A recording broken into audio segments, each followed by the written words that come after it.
Sunday, about 26 degrees out, I think, when I left the house.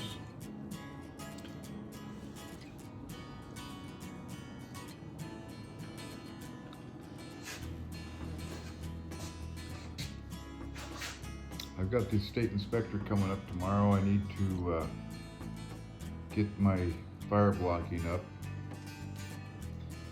I want to touch up the insulation on the exterior walls and just clean up the place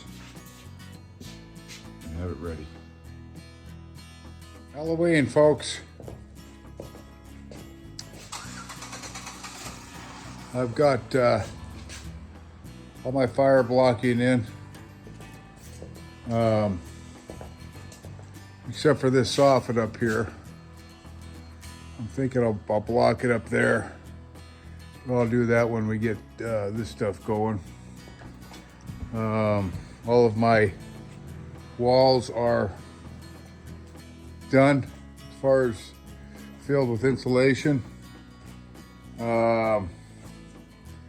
And everything is fire block. It took all day. I've been in insulation all day. Don't ask me.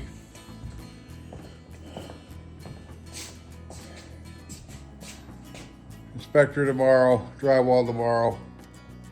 We'll get this show on the road.